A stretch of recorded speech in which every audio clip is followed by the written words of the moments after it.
All right, you ready?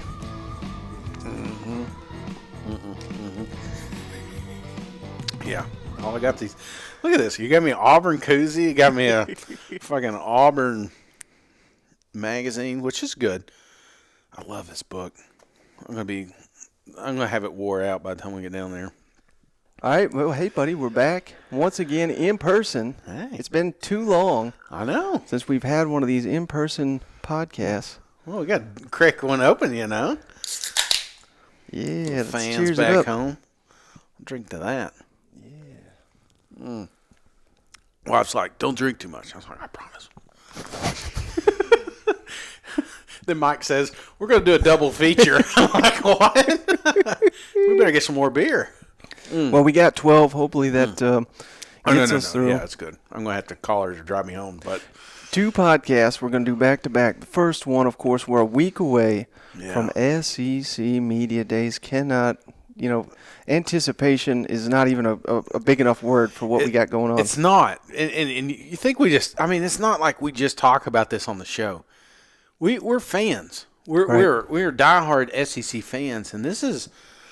I'm going to try not to be starstruck when I get down there. Mike's like, don't wear any UT orange, and I was like, okay, I got the rules. Don't drink, don't wear orange, got it. But the cool thing is this is kind of like a dream for both of us, and it's something that.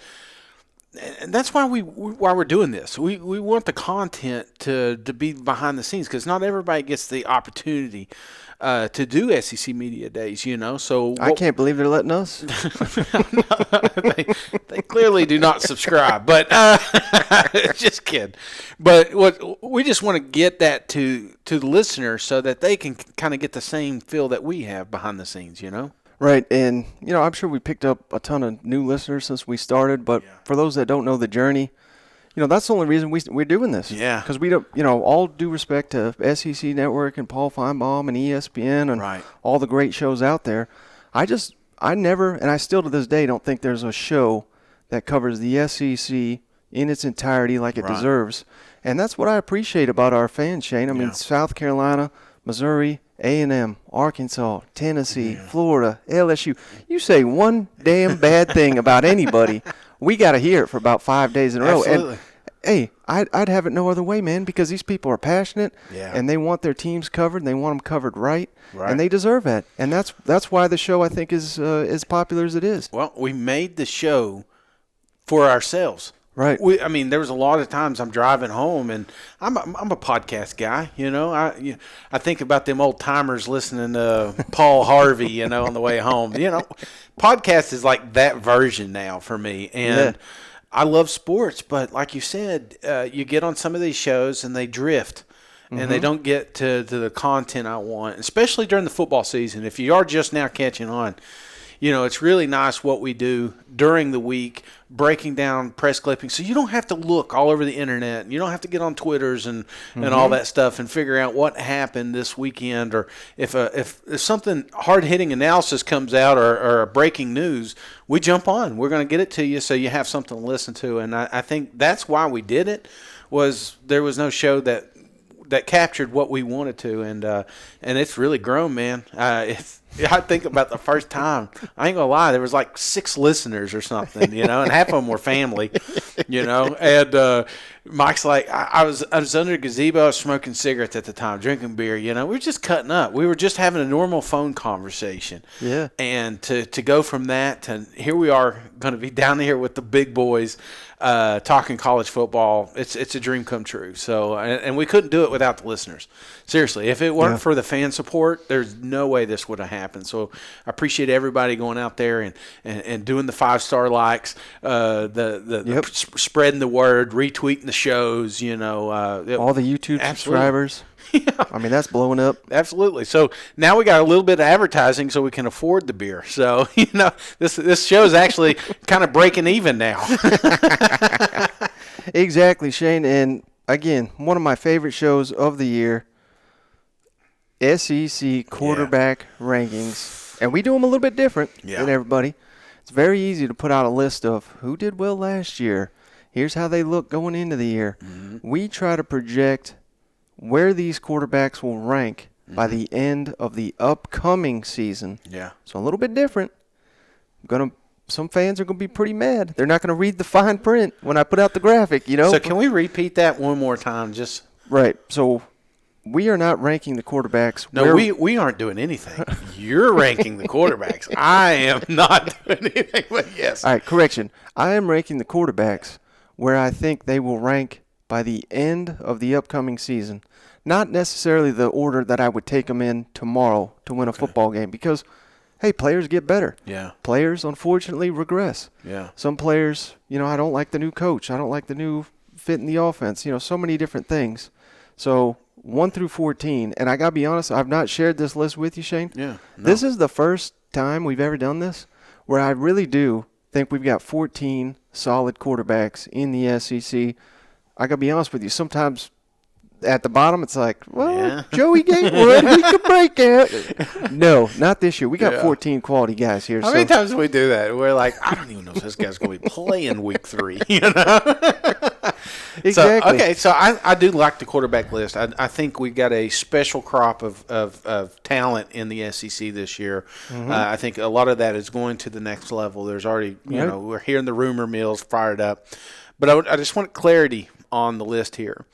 So when we get to the end, are we talking statistically or are we talking I'm picking a team from scratch, this is my quarterback 1? Is it kind of that approach? Well, I'm just trying to how I'm really trying to do it is who's going to be the most productive on the field for their team. Yeah. So not an individual award, more of a team award. Well, I mean, I think it can be kind of both. Okay. Because like Will Rogers from Mississippi State, he threw for damn near 5,000 yards last year.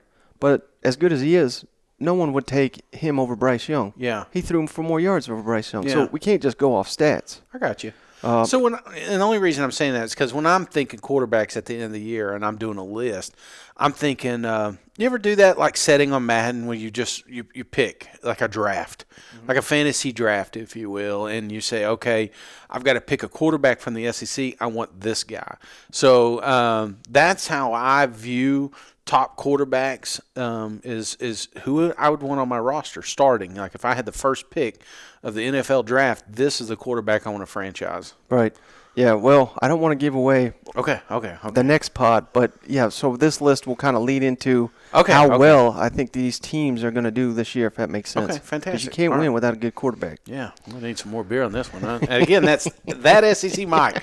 Nothing to do with me. I didn't do this list. I'm just here to judge it like you guys. So again, we've got a number of outstanding quarterbacks, and not even sure if this guy's going to start, Shane, but I'm going Ken Seals, Vanderbilt. Okay. Now, Mike Wright is also an excellent option. The more, he's a much better runner than Ken Seals. I think Ken Seals is a much better passer. Mike Wright, he shined last year. A lot of that, the offensive line had issues. They kind of had to go with the more mobile quarterback. Yeah. I think if we're talking by the end of the year, as long as Vanderbilt can shore up the offensive line, get Ken Seals some weapons. He's got some good running backs to work with, but big question marks at receiver and offensive line. If Ken Seals can stay healthy, again, I'm putting him 14. I mean, there's people saying he's legit NFL prospect down the road. So he looks the part. I'm not saying he's a terrible quarterback, right? But I got to put him last right now. And again, I think that speaks to the level of quarterback play we can anticipate this year. Yeah, and I think he would have been. I'm not speaking for you, but I think it would have been different last year at the end of the season because Vanderbilt's got a sneaky quarterback room. You know, I mean, there's serious competition up there, and I think, like you, that Seals fits the part. You like the mobility, but I think Seals has got the arm, he's got the talent, and if they can piece some things together, there's going to be games Vanderbilt's going to be in because of quarterback play, and I think that would. I'm with you. I think and I know that Seals. They have really put a priority on speed receivers, bringing into the program. So you're going to need the quarterback that can push the ball down the field. Right. That's another reason I kind of give him the edge over Mike Wright, who, again, is a hell of an athlete, but I just don't think he's got the arm strength that Ken Seals that will utilize those deep threats that Vanderbilt's going to need because people are going to stack the box against the Commodores. And number 14, I mean, think about it. Here we're talking about a guy that could be playing in the NFL. We're like, that's just 14, So number 13, and again, this guy gets a bad rap. I don't think it's justified. I think he's a hell of a lot better player than people give him credit for. But again, we just got a stacked SEC. I'm going Zach Calzada, Auburn quarterback. Okay. Previously, of course, at A&M. He beat Alabama. And you go back and watch that game, Shane. I thought he blew out his knee. Yeah. He didn't miss a damn beat. Came in there, led them to the win. It was against Auburn. I think that's why he's there now. He got injured. He hurt his shoulder. Again, I was like, my God, this guy. Yeah. I think they said he his shoulder came out of place. Right. He didn't miss a damn beat. No. Tough as hell. Absolutely.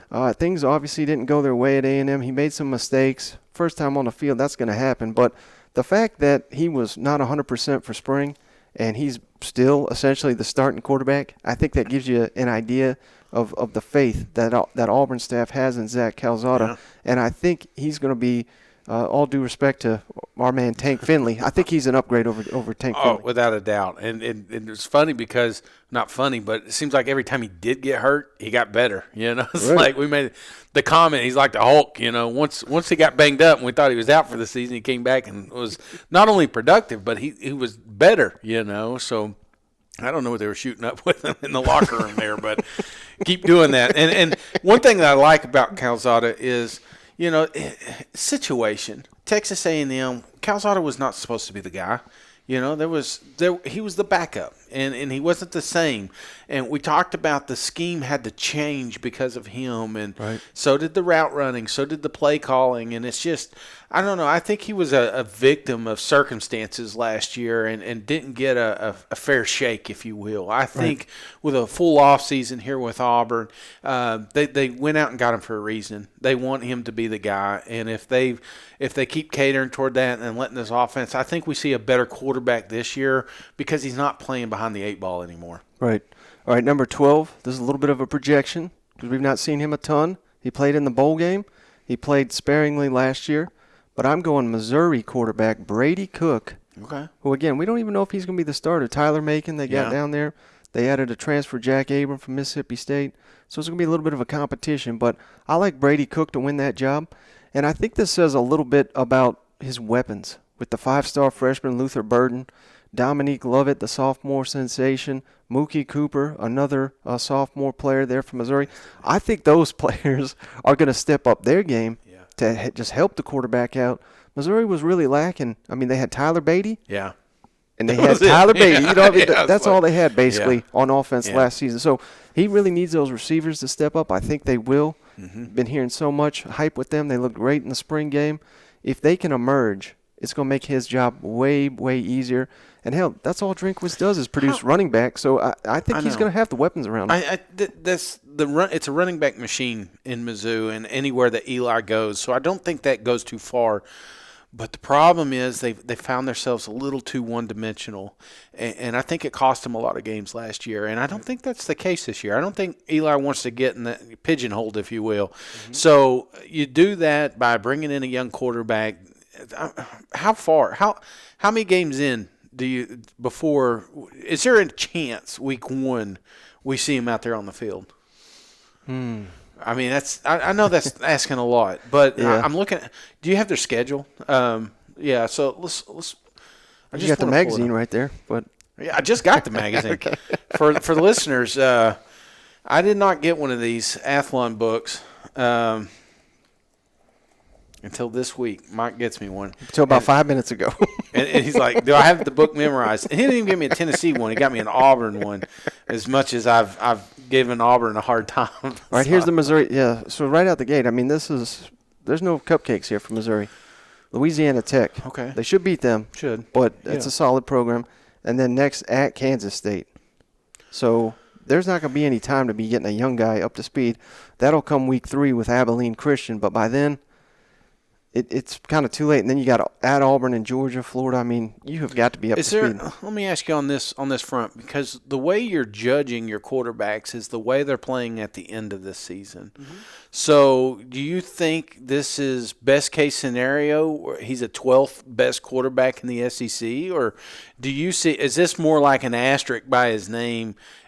Is there any other quarterback in the conference right now that can move up quicker on this list than this man? Probably the very next couple of guys probably have the opportunity as well. Right. But this is a little bit of just we've not seen him a lot on the field. Yeah. I had my buddy Clark Brooks, goes by SEC StatCat, had him on the show a couple weeks back. He grades every passer. He looks at every play they've ever made. And he says this Brady Cook's got one of the highest ceilings in the SEC. So, I mean, you hear that, Mizzou? Huh? he could make a big jump up. They all just moved to the edge of their seat, you know? I mean, because potential, that's what you want is potential. Mm-hmm. You've got potential weapons on the outside. You're going to have a running back. I mean, I guarantee they're going to have a top 5 running back in Mizzou. Right. Now they just need the quarterback, and I like young talent. I'm worried about it just because I have seen some kids thrown in the mix a little too early, and I think it backfires on them, right. You know, and I hope that's not the case, but – you know, again, when you got talent like that, it's tough to keep off the field. So, maybe he does move up the list. Now, how about this? This was a wild card because, again, we're kind of in a territory where we don't even know who the starting quarterback's going to be. But I got to put an LSU guy on the list somewhere. I love Miles Brennan. Yeah. You know, we all know the story, long story. Right. Hell, he was the starting quarterback before Joe Burrow showed up. 1945. I wish him the best. I hope he breaks out this year and is one of the best quarterbacks in the SEC, and he may be. Mm-hmm. But again, we're going full season, end of the year, so I'm putting Garrett Nutsmeyer, the redshirt freshman. Saw him a little bit last year. I thought he made some bad decisions. Yeah. That's why he didn't play that much. But that's what freshmen do, you know. Yeah. He looked the part this spring. You know, he may be the week 1 starter. I still think it'll be Miles Brennan out the gate because he's got that seniority, and they got a tough. It feels like the safe move. Florida State right out the gate. You can't be putting an inexperience because you could lose that game. Right. But I think by the end of the year, it's going to be Garrett Nutsmeyer, and I think he's the guy that LSU by the end of the season is going to feel very confident about going into the year. I'll tell you, out of all the teams that I've heard, as far as like optimism coming from LSU especially, is Nutsmeyer. They've already crowned the kid. You know, you look at any LSU comment or video that comes out, and if anybody makes fun of the Tigers, the first thing they say is like, give him a chance. Give him an opportunity. This guy's legit, you know. So, and it may all come down to your man, Keyshawn Butte. Who's he got that rapport with? Is it Miles Brennan? Is it Jaden Daniels? Is it Garrett Nutsmeyer? I mean, whoever Butte favors, they may just roll him out there. You know what? That's it. Who do you want for quarterback? They let him pick, you know. So I like. Okay, so this is another one that you see could easily move up the list later in the season. So definitely. A lot of young talent, man. I mean, it's not just established talent, but it's the next crop of kids coming in. That I think 2-3 years from now we're going to look back and say, "Damn, you remember when they started?" You know. Now, man, this is going to catch a lot of heat, I think. But may need their beer on this one. I'm not trying to disrespect the guy. He's got a national championship. Oh no, Stetson Bennett, number 10. Okay, I went there. I thought he was like, wait, what?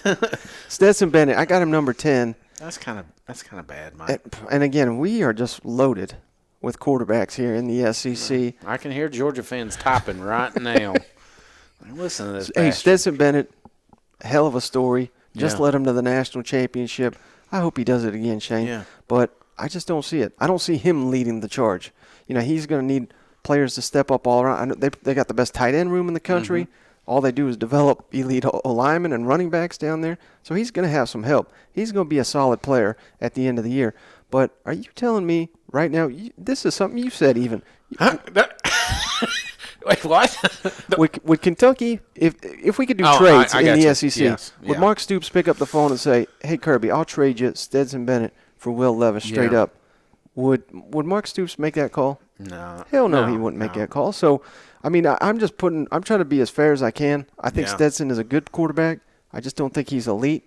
But hell, let's let him go out there and prove me wrong again. He deserves a statue out there. He won the national I'm telling championship. you, He'll go down as a legend down there. The mailman. Yeah, but I mean that's the thing. Do you not factor that in a little bit when you're thinking about a quarterback? Not just the tangible, assets that they have with throwing and running, but just winning. Because there's just some quarterbacks that you watch and you're just like, yeah, if you look at the frame, yeah, he may not look pretty. I'll never forget the picture. There was a picture there in the spring game. and the three other quarterbacks are with Stetson, and Stetson looked like the smallest dude out there. You know, he didn't look like a fifth-year senior. You know, he didn't look like a national championship. I mean, another one is that Clemson. That Clemson receiver you always see, like, oh yeah, he plays with the Raiders now. Yeah, there's that meme floating around. You know, it talks about this one. One of these guys is in the NFL. One of them's not. You know, but with Stetson, I sometimes think we lose that along the way. And I've tried to get him canned all year last year. I was like, this is not the guy. You know, until he wins a national championship. And if it weren't for him, they wouldn't have. Mike, I mean, I wouldn't go that far. I mean, I think they had the best defense I've ever seen in college football. I don't know. There was some all off season, Shane. They were my preseason pick to win the national championship. And you got to remember, they were an underdog right out the gate against Clemson. So we can't just say Stetson went out there and did it himself. Yeah. I mean, this was an absolute – they had a better roster than Alabama. Yeah. They had a better roster than anybody, in my opinion. And we all thought they were going to win it with JT Daniels. Yeah. And then they throw in this kid. And, I mean, again, he was a hell of a player. Offense was efficient as hell. They get disrespected. They were a top 5 offense, no doubt. So he does deserve credit, but I wouldn't say he's the reason they won it. I think it was that defense. I'm not saying the reason, but I'm saying he is a factor in why they won a national championship. I mean, he could easily have gone out there and lost plenty of games, but I don't know, man. I think you're a little low on him. Did you hear that, Georgia? I was a little low on him, not Mike. But let me ask you this, since you are extremely low on him, is there any chance that he loses his job? See, I don't want to go down that road. You've already got me disrespecting him. Now it's like he's out of a job. No, I'll say he's the man. Yeah. Okay. Because he's older than some of the coaches down there. I mean, he's going to be a coach on the field. You know what I mean? Kirby loves that seniority. He's got to. I love it, man. All right, how about now this one? This is where I'm going to lose people probably. You done lost them. But we can continue. The fact that got him over Stetson Bennett. But number 9, Jackson Dart, Ole Miss. Lane Kiffin, all he does, man, is develop these quarterbacks. Yeah. And Jackson Dart, he only played 5 games last year for Southern Cal, freshman. He flashed. I mean, he's got big-time talent, arm talent, running talent. He looks like the next Matt Corral. Yeah. So maybe I'm maybe jumping the gun a little bit. He's only a sophomore. Yeah. But I think he's going to put a hell of a season together for Ole Miss. This is more of a, going back watching him, but more having confidence in Lane Kiffin to get the most out of a quarterback. So I got Jackson Dart, number 9. So more of the system than actual Dart playing here. So but a combo, because I went back and watched Jackson Dart play, and he looked solid. But again, he's weak competition packed. Georgia whack 12 with him. I can't get it out of my head because here we're justifying. It's like us doing that with Daniels coming in the following season, saying he's the guy. He's better than the mailman, and then the mailman not only wins a national championship but gets invited to the Heisman. I mean, he was a candidate. So so putting Dart ahead of him because of a system. I get that, but that's a risky move in my opinion. Well, I'd have him lower. Well, I guess we're probably going to go back to Stetson 9 more times, but that's it. I promise I won't miss he likes being disrespected. Well, I don't know if he likes being disrespected, but he thrives in that role. So I'm just trying to motivate him. That's all I'm trying to do. Putting your picture up in the locker room. Yeah. Now, how about, again, this is another projection one. Max Johnson, Texas A&M. I like this. We don't even know if he's going to start, but I think he will with the experience. He started the whole season last year at LSU. Going into Texas A&M, they need someone to step up there, be more consistent. He was the guy that had that rapport with Keyshawn Butte. That's, I think, why they played him so much, because he had that connection, and they were dynamic for a season and a half there in Baton Rouge. If he can get that rapport going with some of them Texas A&M receivers, Texas A&M could have a hell of a year. And I think Max Johnson, we could even, Aggies, a lot of them want to see Haynes King, whether it's Haynes King or Max Johnson. Should have smoked. No, I'm just kidding. I didn't. But it's that COVID acting up. Just kidding. Get us quarantined before we get down there, Mike. This one, I like this one, and it's not just Max Johnson. It's any Texas A&M quarterback because you remove – put your Will Levis, for example. You put him on Texas A&M, and he's probably the number one, number two, because of the weapons that he's going to have around him, the system that Jimbo has in place for him. I like any of those Texas A&M quarterbacks. So if Max Johnson wins the job, which we both think he will, I clearly see him on top of this list as well. Yeah. And again, that just speaks to how loaded we are at the quarterback position. Yeah. So may catch some heat for this one. Number 7, Will Levis, Kentucky. Now, I think he's a hell of a player, but I think he's going to be lacking some weapons this year. I think it's being overlooked. I mean, it gets mentioned, but I think it's being overlooked that Wan'Dale Robinson off to the NFL. I mean, he was there 1 year, Shane. Yeah. He owns like all the Kentucky receiving records. Yeah. Like he was a special player. And I know they're fired up about the next Robinson, Tavon Robinson from Virginia Tech. Yeah. He ain't gonna be Wan'Dale. I hate to break it to you. They lost Josh Ali, another standout receiver. Yeah. Chris Rodriguez, what's his status? I just don't think Will Levis is gonna be able to carry this team like some people do. And he could prove me wrong, and he will be the number 1 overall pick if he does it. Do you think there's a pressure on him? I mean, we've talked about this coming in. There's people talking about the Heisman. There's people talking about first draft quarterback in the NFL. Do you think that makes it – do you think we see his faults more? I mean, because he had some last year. Definitely. A lot of turnovers. A lot of games that we walked away like, damn, if Will would have been on – Kentucky would have won that thing, So I'm thinking now that there's a little bit of a spotlight on Lexington. Mm-hmm. Do you think we see more of that, or do you think he shines? Do you think that he does take a step forward? Can he move up this list? Well, I mean, it could go one of two ways, right? Because you're talking about talent, and you're right. There is a lot of talent leaving. But there's still a lot of talent in Kentucky right now, So they're just unfamiliar faces. But who better to expose those new faces than a quarterback that's been projected first round?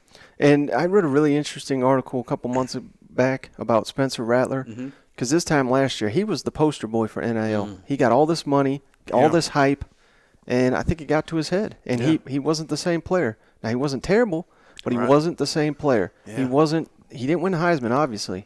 He got benched. So I'm not saying certainly I'm not sitting here saying Will Levis is going to get benched, but you just never know how someone's going to react to all that hype, all that pressure. Right. Number 1 overall pick.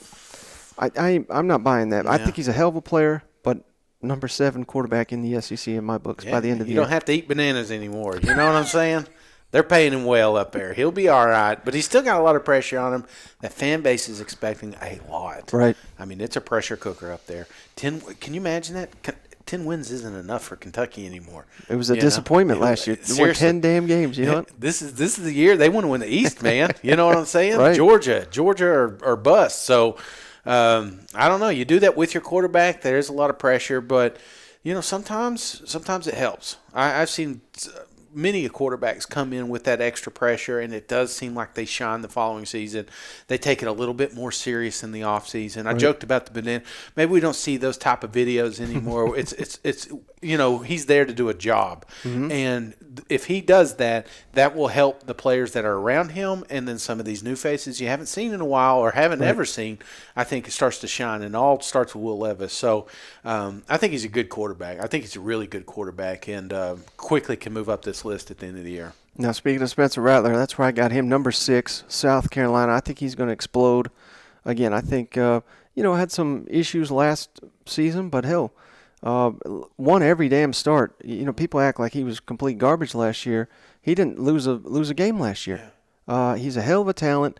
I think people are underestimating the talent. All I hear, people that don't really follow college football, well, he's going to South Carolina. They don't have the weapons they had at Oklahoma. I'd take South Carolina's weapons over what they got now because, hell, half of them left at Oklahoma. You know what I mean? They transferred out with Lincoln Riley. So I think he's going to be surrounded with tons of weapons at South Carolina. I think he's going to be one of the biggest breakout stars in the country, which may not even be able to say that because he's like a Heisman favorite. You know what I mean? But he's not sneaking into the SEC, Mike. No. There's a lot of pressure over there in South Carolina. But you're right. If you listen to our optimistic pod about South Carolina, there's a reason we were so high on them. Right. It's because, yes, they've got some unproven talent. But, dude, they got talent all over the board. So who better to do it than Rattler? So you've got him at the 6th spot. Mm-hmm. Now, does that say more about Rattler, or does that say more about the existing talent that's left in the SEC? I think it says more about the existing talent. Okay. So, number 5, this guy's criminally underrated, not by you or I, but Will Rogers, Mississippi State. Yeah. I mean, he's just built for this Mike Leach system. He's been running it since high school. Him and his dad was his coach. They ran the Mike Leach system because they loved it so much. I mean, this guy's born to play it. Yeah. Threw for nearly 5,000 yards last year. Was really heating up at the tail end of the season. Yeah. Of course, they lost to Ole Miss and they lost in the bowl game. So I think that a lot of luster lost. But if they can carry over that momentum, I mean, he already owns all the Mississippi State records. He's going to shatter them this year. Yeah. He's going to have like 10,000 yards passing this year. You know what I'm saying? Like if you're looking at fantasy football, this is the guy you want on your team because he is going to kill your stats. It's going to be great. Anybody involved with Will Rogers. So, and that's where it's a little misleading, you know, statistically, because you'll look at the end of the season like compare it to your boy down there in South Carolina, okay, just as an example. Statistically, Rodgers is going to have probably twice as many passing yards, right. But South Carolina doesn't have to do that. They have a lot of talent in the backfield that they're going to be able to hand off to. So, you know, I think that kind of hinders a little bit of the ceiling, if you will, for Rattler, but Rodgers is one of those guys that not enough people are talking about, man. Yeah. I mean, the dude's not just in the Pirate system. You know, the dude got a legit arm. The dude fits that system perfectly, and that's why he's going to be a stat leader at the end of this season. I mean, and he's got talent around him. Mississippi State's scary. I can't wait to talk optimistically about Mississippi State because that's a sleeper, man. And I guarantee you, Shane, there's going to be a game or two this year. Mississippi State gives up a lead. There's like 40 seconds, 50 seconds, and other fans are like, we got this one. Yeah. Rodgers comes out here, scores right all the way down the field. That's what we'll be saying, you know. They'll be down 21 points, and we're like, got them right where they want them. So how about this? I think you're going to like this one. I've kind of been teasing this one for a couple weeks. Number 4, this is a big leap, potentially.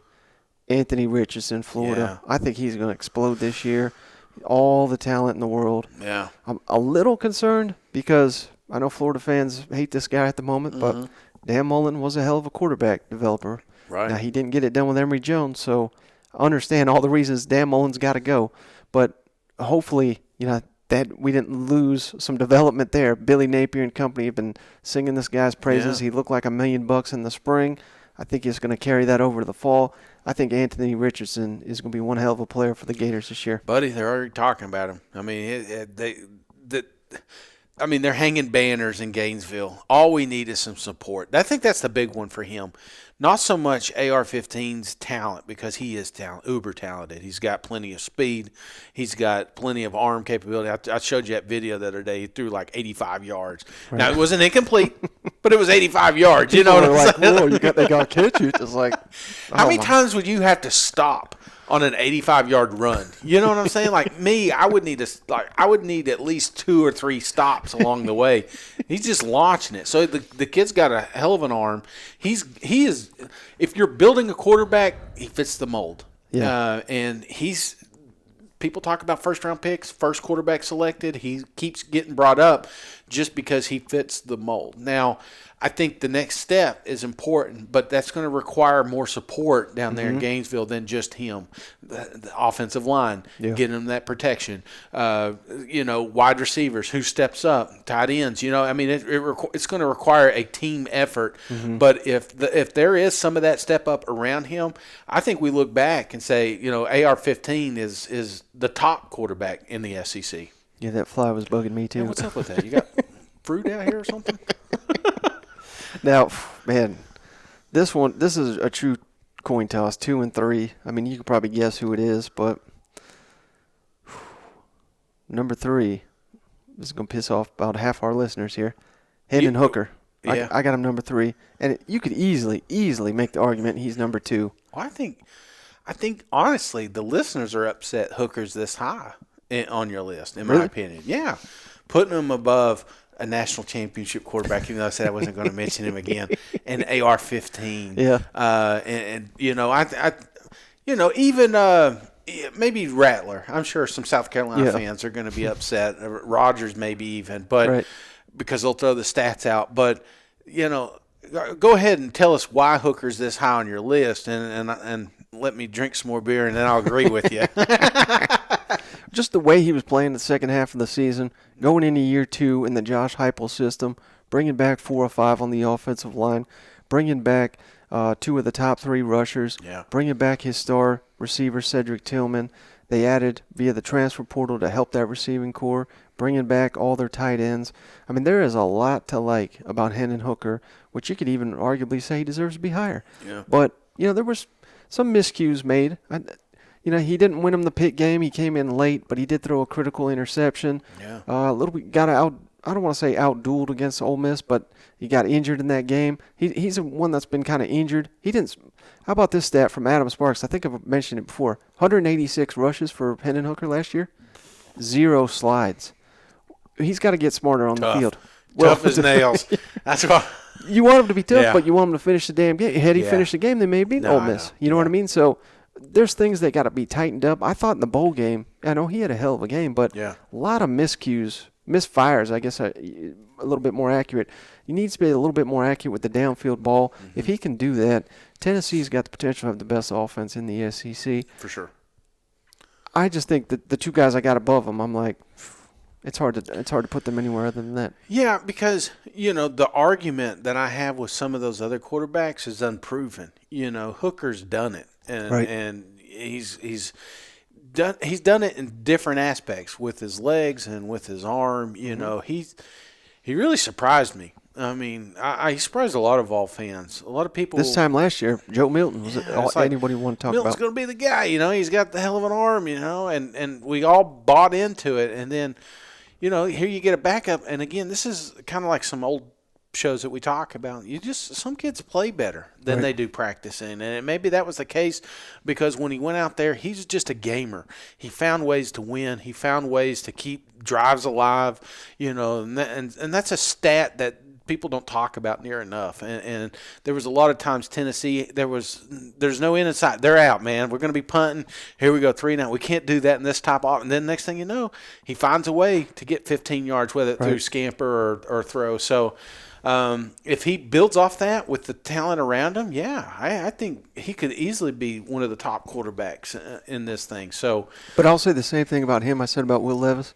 With all, not that there's a ton of hype with Hendon Hooker to be an NFL player, but if he was good enough to be in the NFL, he would have been gone already. For sure. So he has to improve if he wants to make that next level. So from what I understand, he's putting in the work. He's the team leader now. That's what he's got to do. And, of course, he's got to get better on the field. So he's got a lot to prove this year. And that's another reason I put him at the top of the list because this is his money year. And I'm still trying to – and I know this you've told me about 10 times now, but I'm still trying to wrap my head around the list itself. So it's not the best quarterback per se. It's just who's playing the best at the end of the season.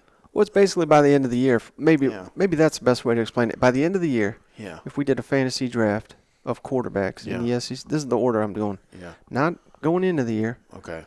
Yeah. So at the tail end of the season, by the end of the season, these are the guys that you're drafting first if you're picking a team. So even above, so you wouldn't adjust this list based on wins and losses or anything like that. Just playing the natural, Yeah, because like last year, again, Stetson Bennett, I hate to keep talking about him. I know, won the national championship. He's awesome. Yeah. Would you take Stetson over Matt Corral? No. So Matt Corral's a better quarterback. So it can't solely be based on wins. It's based on who's better. Do you think Georgia would be better at Hooker at quarterback? Absolutely. Okay. So does the dog. That was the bulldog back there. I don't blame him. I mean, I'm with you. I mean, he's my quarterback. So. So how about this? Number 2, KJ Jefferson, Arkansas Razorbacks. Yeah. Love the guy. Yeah. There is a question with Treylon Burks off to the NFL with the passing game. They suffered in the bowl game. Passing was not there, but the rushing attack, of course, was the grittiness, the toughness led them to a win over Penn State New Year's Day Bowl. Yeah. I think we're going to see a lot more of that. He reminds me a hell of a lot of Vince Young. Yeah. Just he can run it, he can pass it, toughness, leadership, winner. KJ Jefferson, if not for number one guy on the list, he'd be a shoo-in for number one. You know who he reminds me of? Tebow. Yeah. Just wants to win. Doesn't care how he gets it. Doesn't have to be pretty. Mm-hmm. He's not looking for the stats. He's just looking for the victory. And you saw a lot of that last year when he's dragging bodies to the end zone. What other quarterback in the country is doing that right now? Sacrifice his body. Dude, didn't care. It's a random Saturday ball game, and they're up 2 scores. He doesn't care. He just wants to score. Right. That's the kind of football player I love to have on my team. So, again, obvious, number one, Bryce Young. Had him way too low. I think I had him like 6 or 7 last year just because I hadn't seen him, I didn't know he was going to be the Heisman winner, even though he was getting all that hype. Yeah. I don't go off hype. I go off just my projections. Right. And hell, if you're mad at your list, that's a perfect example. I think I had him 6 or 7, won the Heisman. Just an incredible, incredible quarterback for Alabama, and he's a big reason. I know everybody gets, we all love Will Anderson. Most people think he's the best player in the country, but there's a reason that these quarterbacks get the Heisman because the pressure's on them. The ball's in their hands. They have to make the plays in the critical situations. And more often than not, Bryce Young got that done. Obviously didn't. Did you see this recently, Shane? He was talking, I think it was at the Manning Passing Academy. Okay. Won the Heisman, won the SEC, but came up just short in the national championship. They asked him something like, what were your thoughts on last year, your huge breakout? He said it was a complete failure. Because they didn't get it done in the only game that matters in Tuscaloosa, the national championship. So this is a driven young man. Yeah, you know what I mean? Absolutely. There's going to be a lot of cute lists come out this offseason and portray other quarterbacks as the number. Forget the SEC. Just in the country. Yeah. There's going to be all these creative lists that come out and they're saying, this is why this guy's going to win the Heisman. But, buddy, it all goes through Tuscaloosa. He's, in my opinion, the clear-cut number one. It's an easy answer, and I hate to say it, but the dude won a Heisman. Like you said, he won an SEC championship, which Spurrier says is tougher than a national championship. Right. But he did fall short, and the fact he's coming out and making comments like that puts him over the top for me. I mean, this is a kid that's going to run a franchise one day. So, devil's advocate though. Because this is a wonderful list that you put together, Mike, all by yourself without any help from Shane. If you're picking 2 other quarterbacks that could jump Bryce at the end of the season, so there's a little asterisk by these 2 guys. You say, okay, these guys got the talent. That maybe not the same roster as Alabama, but could easily. I could see at the end of the season saying I could have put them in the top. What 2 of those other quarterbacks would you put above Bryce? Well, maybe let's not say easily, because if it was easy, not easy. I think I have to put AR-15 in there, because we just seen him briefly. He looked incredible. It was against lesser competition. Right. A lot of asterisks there, so that's why I'm saying it's not easy. He's going to have to be incredible, and he may be. Yeah. He may be incredible. So he's probably at that top of that list. How about Spencer Rattler? Everybody's hyping him up as this Heisman guy, number one player. I think he's still got like the 3rd best odds to win the Heisman. Yeah. Maybe they know something I don't. And again, I've been singing his praises all off season. Yeah. Saying he's a hell of a player. I don't think he's that quality. Yeah. But hell, maybe he is. So I'll throw him in that. Maybe just a change of scenery. Right. Playing in the SEC. Getting out of that trash league of Oklahoma where, who knows, maybe they're not actually watching those games out there, or maybe I'm just disrespecting them, But how about, I don't know, Spencer Rattler's probably number 2. Well, unless you're saying completely unknown, because he's so known. Yeah, no. I would, and honestly, those are the first 2 names that popped up. I'm just thinking, just talent alone. Mm-hmm. Yeah, I think a lot of it has to do with how about this? Because I feel bad. I feel like I disrespect this guy, and people probably think I hate him at this point in time. How about Haynes King from Texas A&M? Because they love him down there. Yeah. That's all I hear is Haynes King.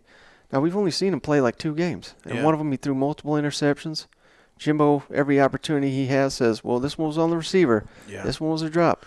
Maybe that's the truth. Mm-hmm. And maybe he just, he had one so-so performance and then one he got hurt. Right. But he's got all the talent in the world. We've already said he's got all the pieces.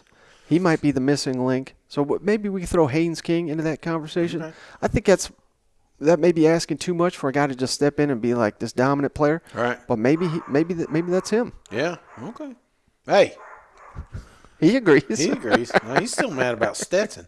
I mean, if he wins another national championship, would you consider him being at least a top 5 quarterback? I'll put him number 1 if he wins another national championship. And I think Georgia's got a hell of a roster. They could do it. Yeah. Oh, they're going to do it. I probably shouldn't say going to do it, but damn, they're going to be tough. They're going to be tough, brother. They're going undefeated. Right. They're going undefeated to the SEC championship. Now, what happens there? We'll find out how good your quarterback is. We better cut this off before that dog gets us going here. So, hey, let's wrap this one up. A week away from SEC Media Days. Let's cheers up to it. All right, man. Good seeing you again, brother.